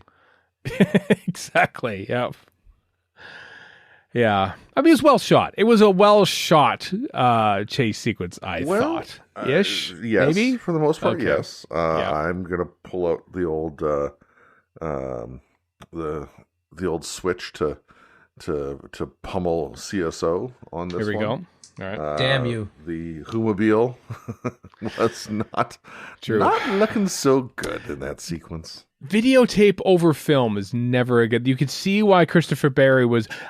It's interesting. I wonder who made the call on saying let's do OB video for Robot. Given that I know that it was their experiences on Invasion of the Dinosaurs, which made him think video on top of film looks bad. Let's do it all on video or all on film, which we can't do. So we're going to do it all on video. But they didn't do it for this. You know, it's I feel like, Let's is like saying, well, I guess I'll live with it, even though I'm the one that suggested a better idea. I think that one of the there's two main stark things about all that. Number one, somehow and it must be just the difference between color and between video and film for color. Mm-hmm. But the Whomobile looks white in the film and silvery gray in the video. Because it's reflective. It's reflecting the CSO backdrop onto the actual shots, which, yeah. So it doesn't, it's like, it looks like two completely different vehicles, especially given the tight camera angles mostly used for the CSO Whomobile. Mm-hmm. And then, of course, when they're, the Whomobile pulls up beside Lupton in the little personal helicopter thing, just the fringing around the windows and the solid lines disappearing. Yeah, looks so dreadful. It's not the best. It's not used as extensively. Oddly enough, when I was watching it, I was thinking, I'm expecting a wall-to-wall CSO fest. It's actually used somewhat minimally, including the scene set on Metabilis, but yeah, not a lot of them look good. Not a lot of them look good. Well, the whole village, though. Like, it's... Yeah. There's also some bad CSO in Android Invasion, of course. So I'm sure we'll get to talk about that. But at the risk, I'd rather not harp on the CSO too much this time, because we did that enough last time with Terror of the Autons. Yeah. It was nice to see clearly they saved a whole ton of money on the production by not letting the actors get haircuts. We are. If Doctor Who wasn't full on into the 70s, we got there this time. I mean, Mike Yates makes sense because he's out of unit, but like the Brig, like what's going on there? Oh my God, Nick Horney. It's a bit much. Oh yeah. Even Levine. Yeah. But it's unit. They're not the military. They're unit, man. They can do whatever they want. And it is the military, actually. Yeah, I hate to break it to you. That's true. And I know you're a big fan of talking about Peter Capaldi's Buffont, which is kind of a correlation to John Pertwee's Buffont, which Terrence Dix was always all too happy to talk about. Yeah, and that was in fine fettle this story. Mm-hmm. Yeah. Yes, it was. What else you got there for spiders, Chris? Let's go down my list. Because I got some notes too, but I took a handful of notes for it, and honestly, as often happens when I'm watching stuff for Miniscopes or other purposes, I kind of get caught up in the story. Because as I was kind of saying earlier, I do enjoy Planet of the Spiders on the whole. There's a lot that doesn't look good, and I've got. So Pertwee was the last Doctor Who's stuff I saw altogether. Right. Me too, more or less, I think. We had the same sources for what we saw, basically. Yeah. So so I've got distinct memories of reading the Target novelization long before ever seeing the story, and having certain notions in my mind that the televised version just didn't live up to. Tommy, for example, is one. I remember first watching Planet of the Spiders and thinking, how the heck is Tommy this old? Because in my mind, reading the Target book, he was like a lot younger.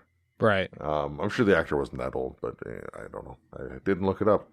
Although he has a nice little featurette on the Planet of the Spiders DVD. Yeah, he's got his own thing back there. to TV Center. Yeah. Anyway, so one shot I'd made note of was actually quite early in the story, when they're first in the basement doing the chanting. There's a shot of the prayer mat. I don't know if that's the right word, the right mandala. phrase for it. The mat in the middle of the circle of cushions.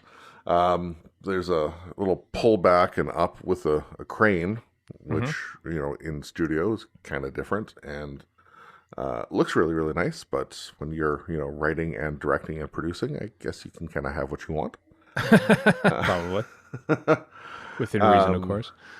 There shot of Mike Yates, and I guess even later on Yates and Sarah Jane Smith on the stairs listening in on what's going on, and the cobweb and the spider there. I just love the little foreshadowing, and I don't know if that's more of a directorial touch or a story thing, but obviously Lett is responsible for either.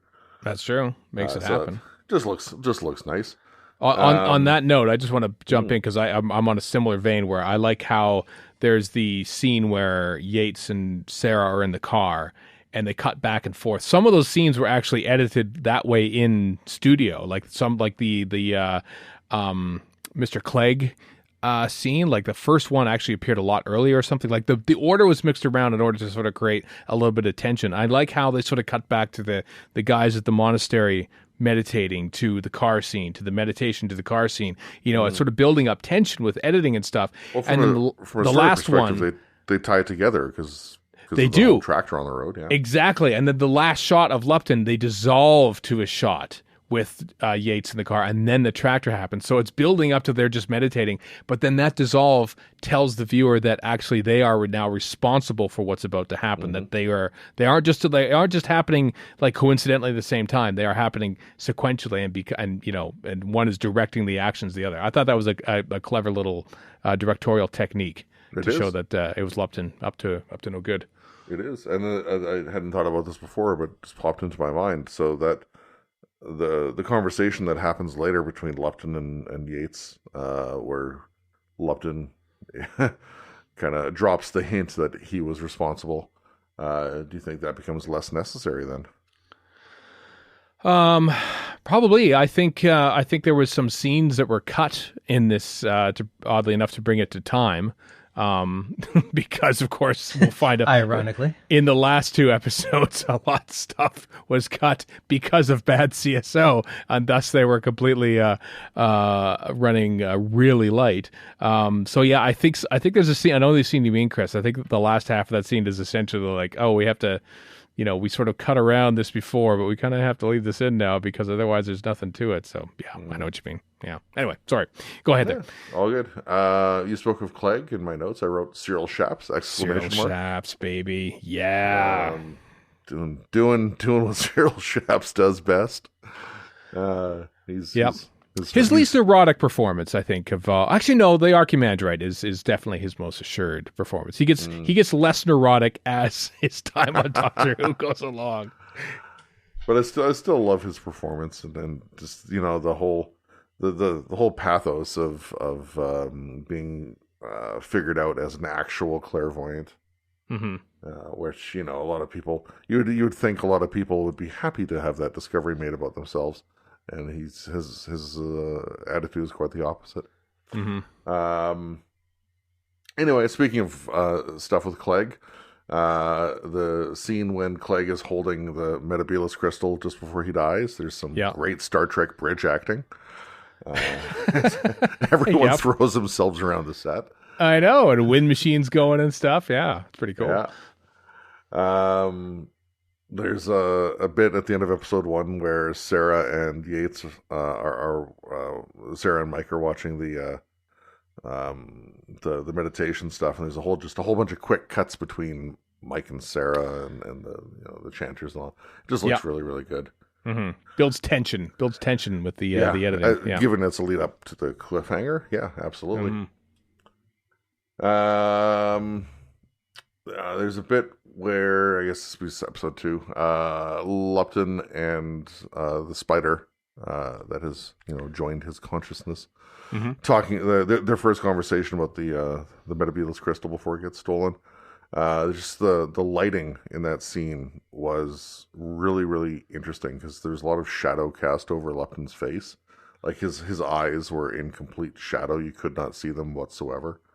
And he just has a face. He has a very expressive face and a very contoured face, and it just his facial acting, when you couldn't even see half of his face, was just pretty damn fantastic. John Dirth, great actor. He was the voice of Boss in The Green Death as well, but I think he's such a great performance in this, you know.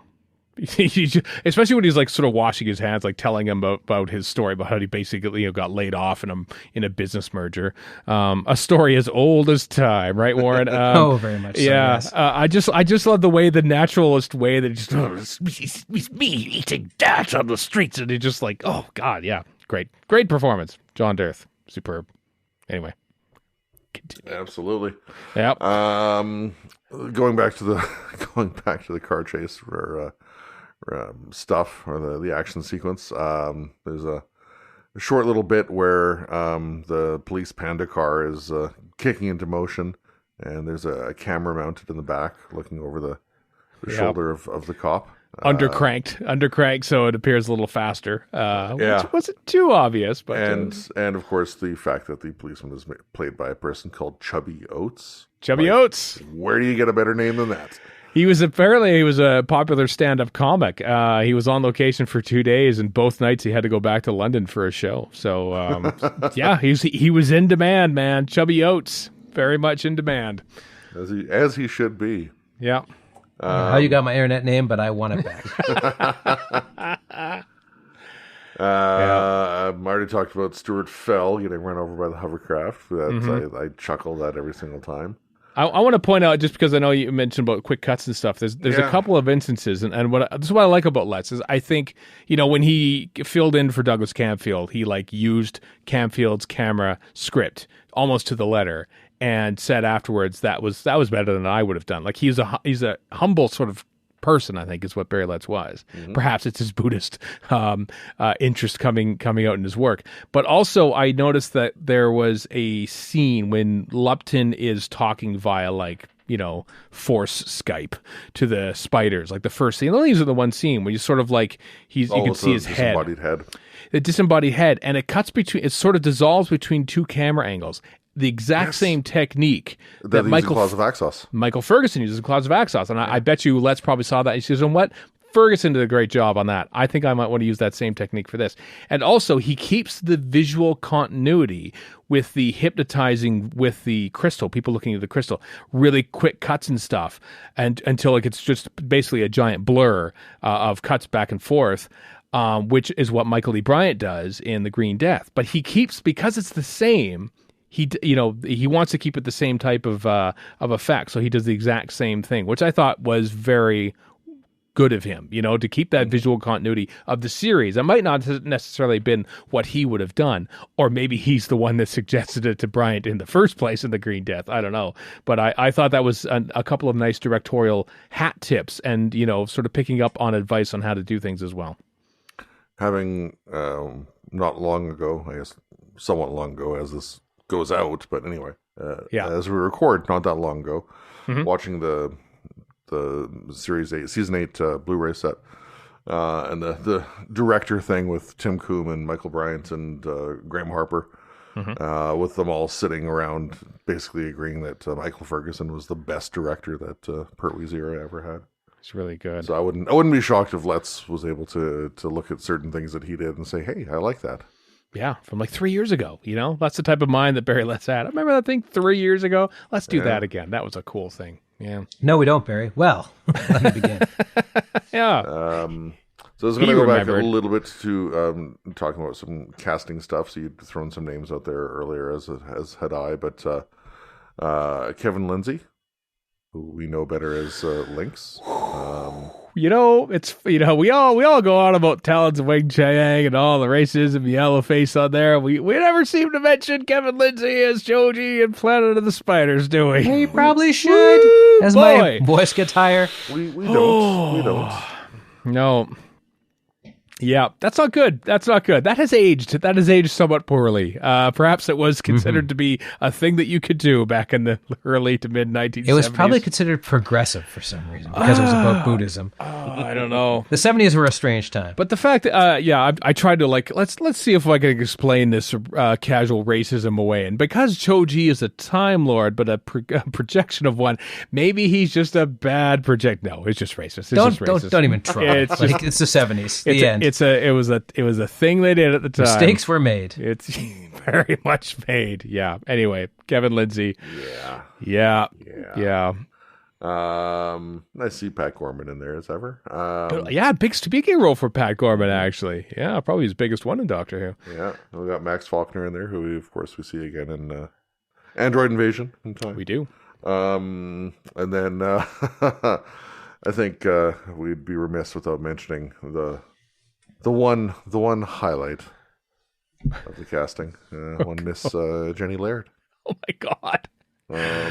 I just want to put out of my notes, Jenny Laird is terrible as Nesca.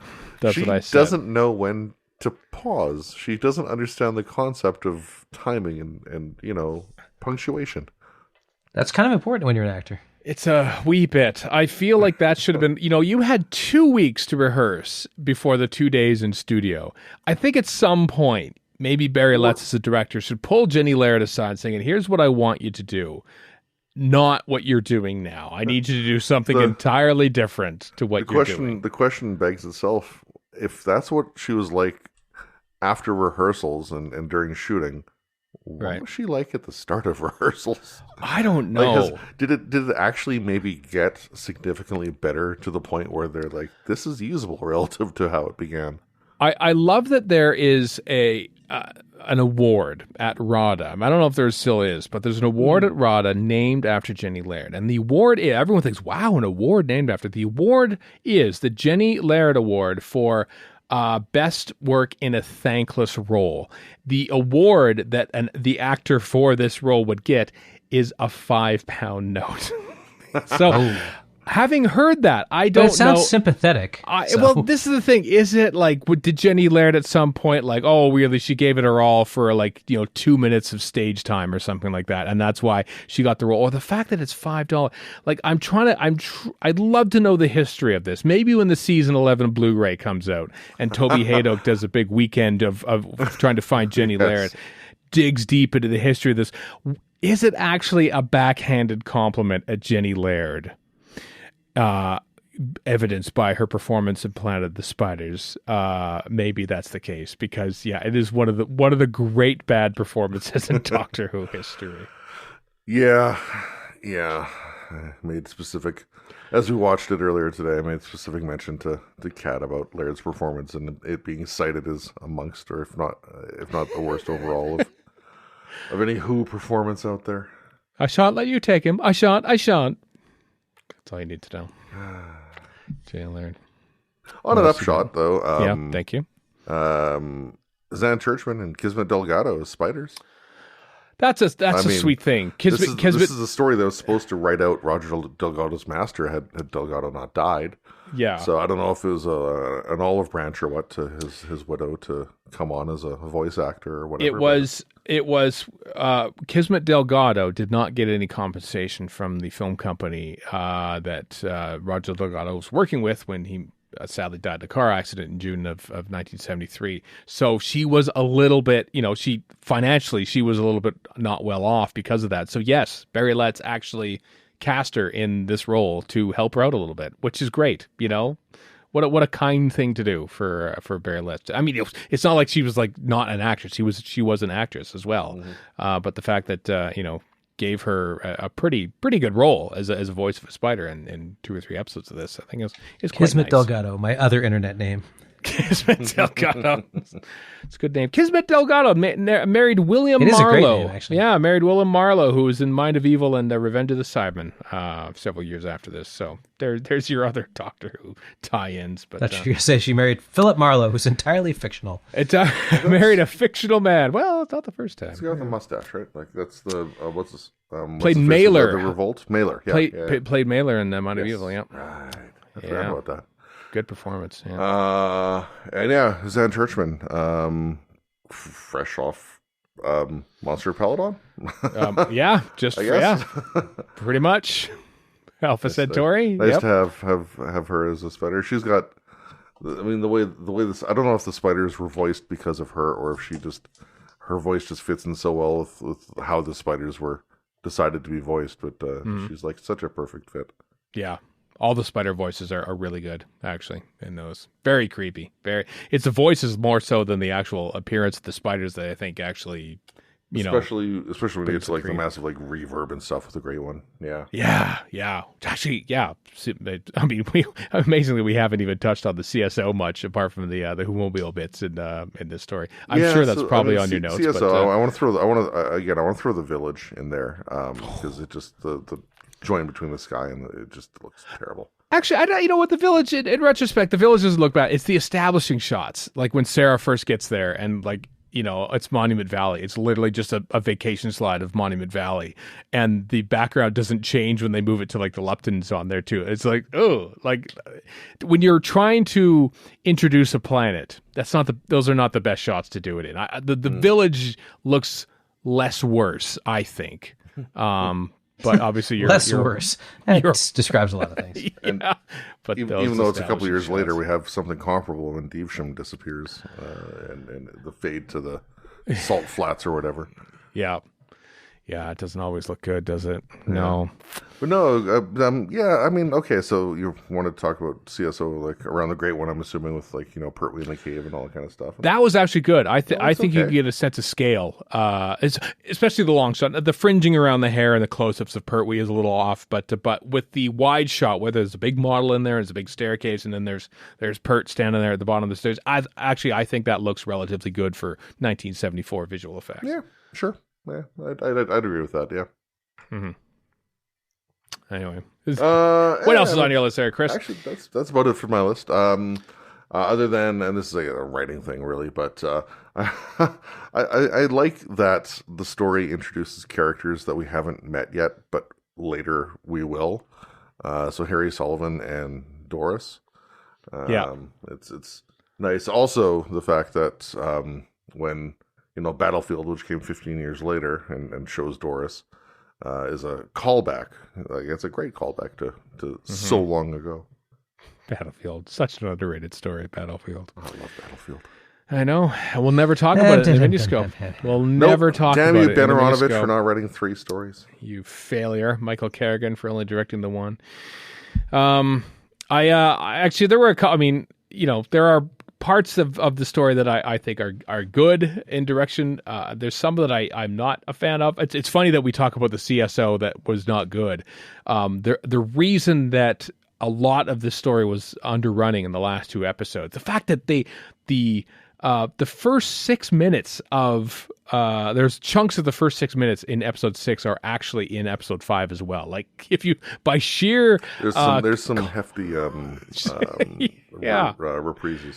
There is, and they had to basically cherry pick content from episode 6 to be the end of episode 5. It's quite something when you watch it in context. The reason for that is because there were scenes where the Doctor enters and exits the castle, the Spider's castle. Apparently, the CSO on that was considered unusable, so that's why they couldn't use those scenes and why the episodes were underrunning. So if you thought the scenes they used were bad, just think of the stuff they left on the cutting room floor. It all goes back to Jenny Laird. How bad was she at the start of the episode? Yeah, they should have just cut those scenes too. And also, there was the fight scene at the end of episode 4, I think it was, where clearly Terry Walsh is having to double for a lot of John Pertwee's, but like the geography on that scene is messed up. It's completely messed up because you see a shot from behind. It's clearly Walsh. He does a spin. He just flips the guards over. Then they cut right at about the same time, which is actually a decent cut to John Pertwee. But then Pertwee starts to run off to camera left. But then you're supposed to think that, okay, well, he's running towards the TARDIS, but the background is completely different. The houses are behind him there, and then the houses are in front of him as he's running. Like, the geography of that whole scene is completely messed up. I think that's always been a bit of failure of direction. That's one that jumped out for me. Also, just one last little thing to one needle at. Arak and Tuar, brothers that don't speak remotely the same as each other. The accent difference is just so stark. Some of them are West Country, some of them are not. It's maybe they grew up in different parts of the world. I don't know. Sure, yeah. One went to boarding school and one went to, whatever. Yeah, local comprehensive. Yeah. I will say that the biggest disappointment though, it's the regeneration scenes. I mean, not necessarily like leading up to. I think John Pertwee's actual death scene is handled well. It's just the actual regeneration itself is a quick dissolve. It lasts literally quicker than the cliffhanger sting. Both Tom Baker's and Choji's into Kampo Rinpoche. I just thought, I remember when I saw that the first time, I was like, oh, is that it? Because, that was my last first regeneration, I guess. Because like you, Chris, the Pertwees were the last for me. And my first was Legopolis, which was amazing. Then it was Androzani, which was like mind-blowing. Time in the Rani was okay. And then we got around to Pertwee, and I was like, oh, really? Time in the Rani was non-existent. Come on. I know. Like, really? You're just dissolving from one actor to another. Well, what's your take on Time of the Doctor, then, when it's intentionally that, but with a whole bunch of hullabaloo beforehand? And technically one of the biggest regenerations before that, kind of. It's a tough one, isn't it? Well, yeah. I mean, yeah. Well, I kind of like the Time of the Doctor. At least is that in fact an homage to Planet of the Spiders? Well, the fact that he's already regenerated and he's basically just sort of in the guise of Matt Smith's Doctor doing one last, dramatically, he's already regenerated. Because there's a whole new regeneration cycle, so they can just fudge the rules as much as they want. Exactly. The rules, quote unquote, as they are. Yeah, he's blown up a Dalek fleet with his regenergy at the end of Time of the Doctor. He's already regenerated, essentially, before he becomes Peter Capaldi. But a quick dissolve, it just feels like, that's really unfortunate to say goodbye to a Doctor and welcome a new one. But anyway, that was the Planet of the Spiders, which is not bad, apart from CSO, but then ends on like one of the weakest regeneration scenes ever. So, well, it's at least more of a regeneration than the prior one. So true. Warren, you have any thoughts? No, I haven't watched Planet of the Spiders in a long time, and there's a reason for that. I don't like it much. So listening to Chris's extensive notes made me basically say, yeah, I'm glad I didn't watch it again. Oh. Well. I'm not slagging your notes, Chris. They're great. They're very fulsome. But and you clearly do like the story, but it's not for me. No, thank you. I do enjoy it, but I can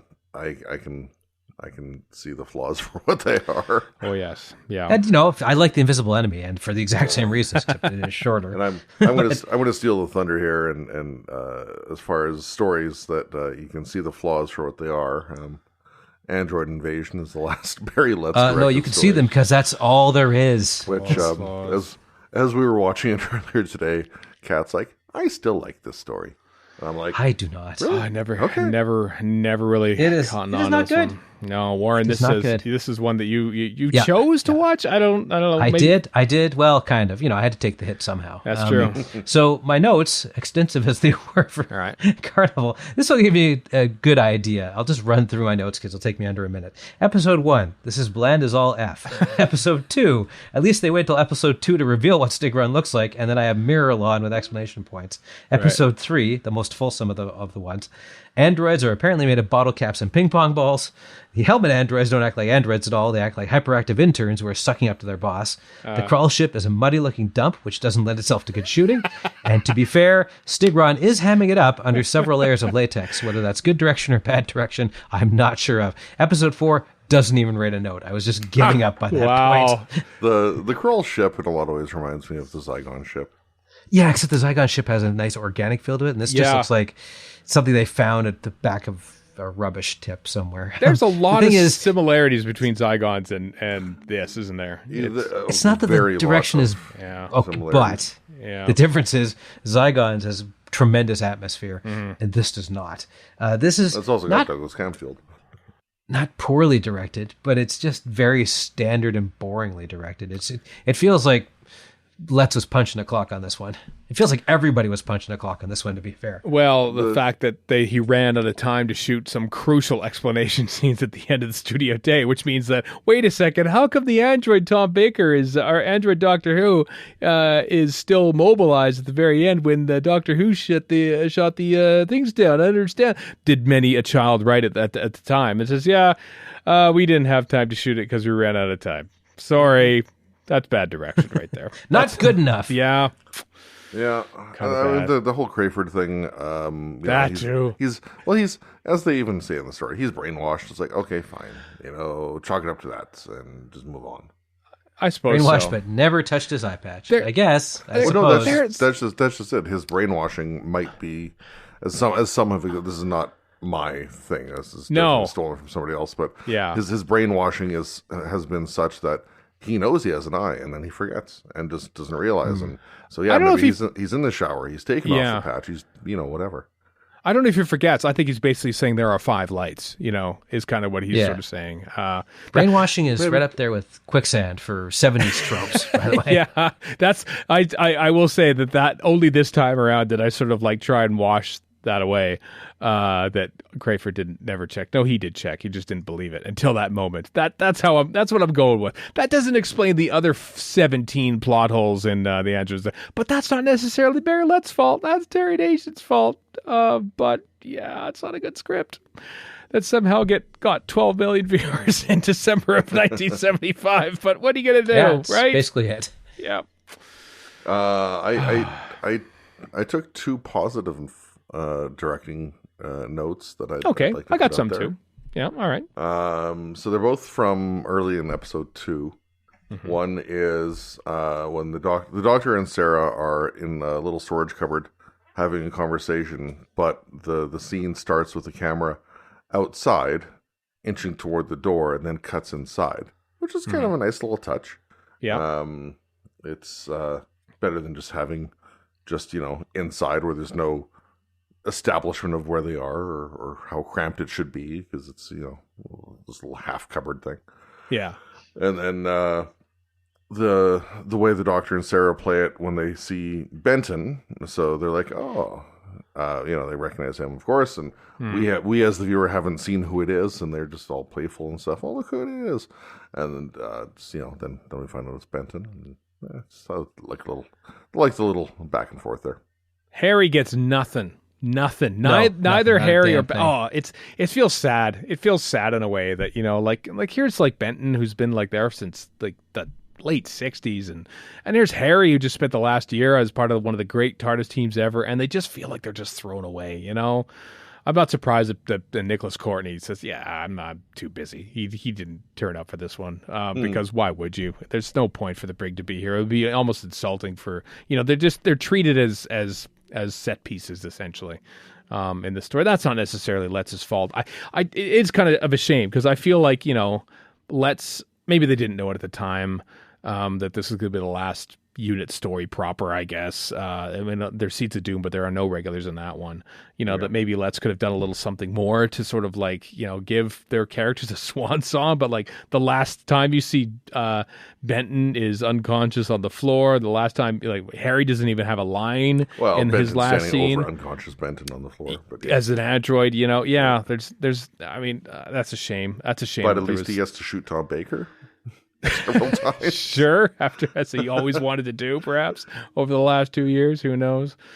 I thought there's some good stuff in the pub. I thought like really building up the atmosphere. Yeah. This is a really weird okay. like the close-ups that they had to record at the end because they usually just sort of shoot multicam. There isn't a lot of time to record special close-ups at the during a production block at that time, and he managed to get them in. And I thought actually it was kind of creepy, those scenes in the pub. But apart from that, if I want to say one stare and sorry, go ahead, Chris. If I want to say one positive thing about the story and the setup and all like that, all that kind of stuff, as ever, I'm a sucker for like the way things are set up in some ways, like the calendar that never ends, where it's the same day, or the newly minted coins that are all the same year, and the fresh.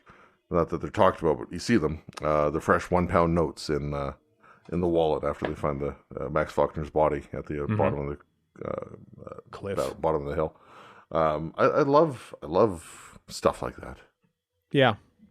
I mean, I was still just going to say watching it, but yeah. Anyway, sorry, Warren. No, I was just going to say that anytime you have a bunch of people just staring off into space and then starting conversations like at the snap of the fingers, that's instantly creepy. And maybe it's just from watching The Prisoner, but it just works no matter what. Yeah, there's a slight Prisoner vibe to it, isn't there? That one bit, yes. Otherwise, no. I know what you mean. Yeah, I thought there was some the scene of the disorientation effect, like where the sort of the colored lights are going on over Tom Baker, but only Tom Baker. Like it's sort of like it's an effect that's done live in studio, but I think it actually works quite well. You're talking when he's on the slab? He's on the slab there. It happens on when Liz Sladen's there as well. Yeah, well, I mean, but the effect isn't on Liz Sladen. Like the camera sort of pans over to Sarah going over to the other side of the room, but the effect just stays on Tom Baker because they've keyed it. It's a color synthesizer is what the infotext said, and like how basically they it's somehow like just the colors that are keyed, so they shine like a blue light on him essentially, and then that synthesizer sort of like affects the blue light in that scene. And since that light's only on Tom Baker, it's only that effect showing up on him. So I actually thought that was a pretty good shot. It shows that right to the very end of his time on Doctor Who that Lett is still very interested in, like, you know, advancing technology with CSO mostly related stuff. You know, he never gets a gallery day throughout his entire time on Doctor Who because they haven't come up with those yet until Underworld, essentially, actual proper visual effects days. So a lot of this stuff is you know, more or less done live on camera and stuff. And I like that he's still interested. He's still interested in pushing the boundaries a little bit with technology, but has to do it with a pretty shoddy script, and maybe he wasn't quite the skilled director that could raise up a shoddy script into something better, which is why none of us really like the Android Invasion that much. Maybe, I mean, things like the crawl outfits, for example, nothing to do with Lett's, of course, but they just look so terrible, and the mouths just don't really move. They kind of flap, and they have to really enunciate just to make them move that little bit too, which makes things behind the mask that much more noticeable. Yeah. And then I wanna say it was mentioned in the making of on the disc, but Martin Friend talking about Stigron and, you know, the Krull being like a surgeon, having these massive mitten hands that were just unusable, and they're like, how can I do something as delicate as surgery with these meat hooks? Operate a scalpel with this. Can't. Big giant mitten. Yeah. Warren, is that all? Is that all you got for? That's it. It was just exercise in dullness, honestly. Yeah. I got 2 Lett stories in a row where Sarah Jane gets taken over and has to act as being taken over. Sure. Good scene. Good scene in Spiders when she does it. Less so perhaps here. Yeah. In the Android Invasion. Yeah. Well, what a come down. Letdown? A letdown. Very much a letdown. A letdown, yeah. A letdown, yes. I mean, I thought Barry Letts was a competent director. I thought he was, you know, enjoyed the technical guy. I don't think he got, well, I'm trying to think, apart from Jenny Laird. He's also producing too, right? I mean, so, you know. Not here. An Android but yeah. No. But I mean, just generally speaking, he's doing a lot. So with you mentioning earlier, I think it was texting earlier today, Warren, or something, like just the pedestrian nature of Letts' directing in Android Invasion.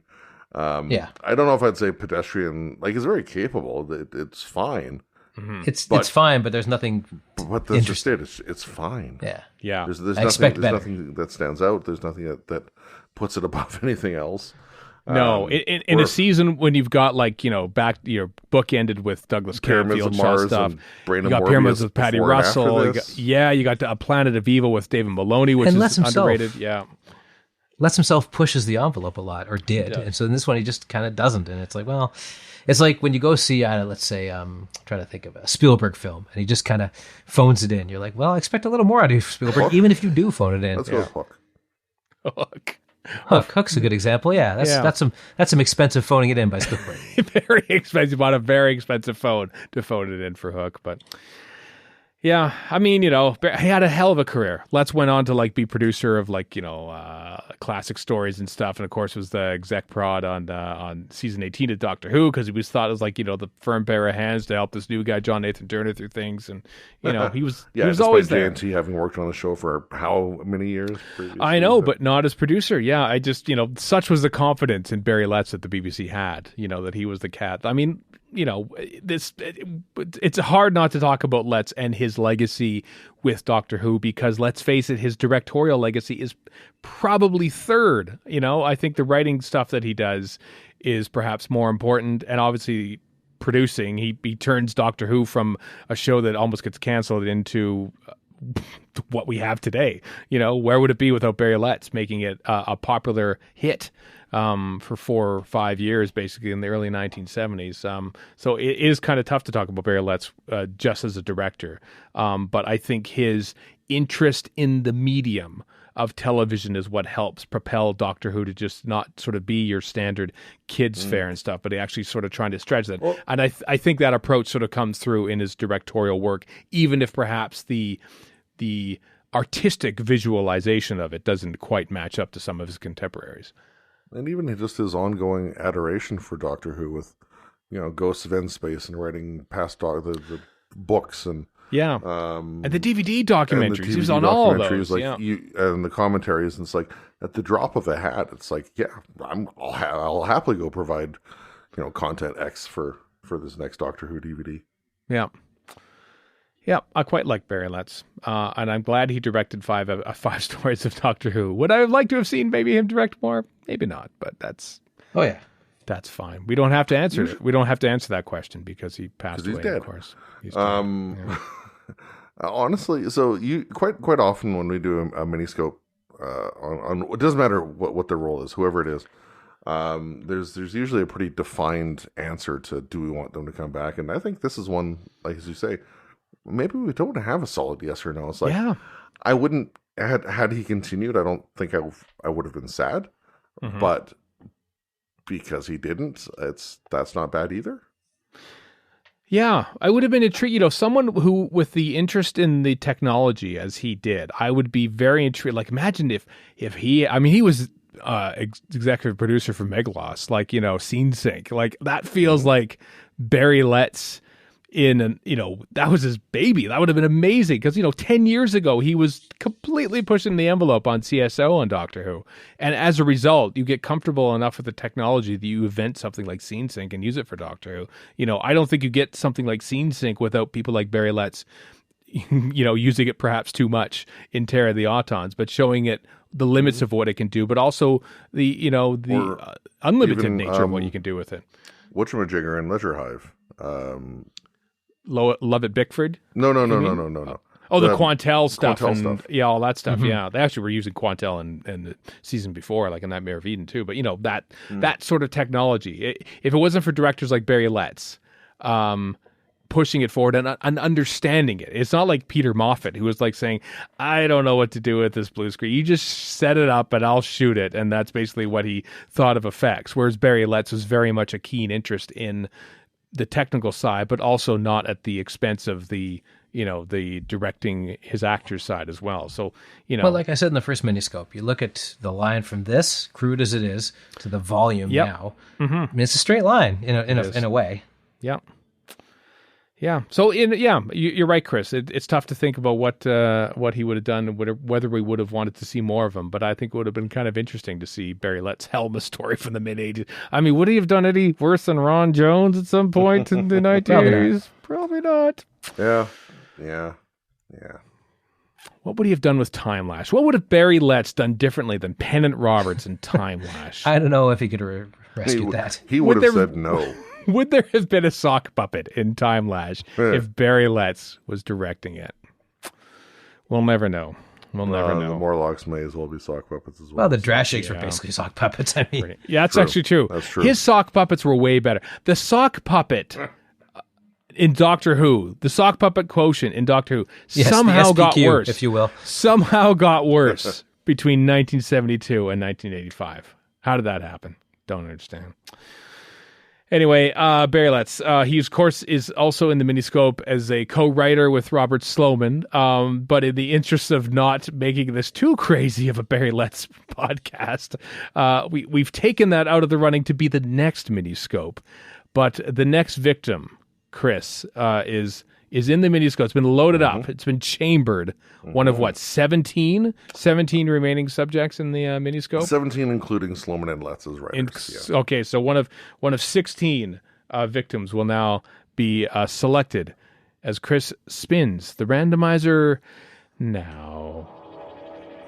It's been a while since we heard this sound, which we can't necessarily hear right now. December. Glorious. We picked Letts as the subject. Geez. 6 months. I can't believe it's been that long since we've... We're still in lockdown. Actually, no, we're not, oddly enough. Ish, yeah. Well, maybe we'll want to be in lockdown compared to what kind of subject will we get when Chris stops the Miniscope. Now stop. Paul Cornell. Sweet. Paul Cornell. Well. I believe at the last time that we actually spun the randomizer, we altered it to include the Scream of the Shalka, which of course should be included as an official. It was the official continuation of Doctor Who for all of 3 months before the new series was announced. So look at that. There is an outside chance we can get this man on the program. I'm sure he's talked enough about maybe he isn't. I don't know. Scream of the Shulk, Father's Day, and Human Nature Family of Blood in the Miniscope next time round. Well. How intriguing. I'm looking forward to watching especially Scream of the Shulk, which I've only seen like maybe the one time when it came out on DVD. So, yes. Most intriguing. All right. That's the next Miniscope, everyone. Paul Cornell. So until the next episode of this podcast, Radio Free Skaro, I am Stephen in Edmonton. More in Vancouver. And Chris in Edmonton. So long for now.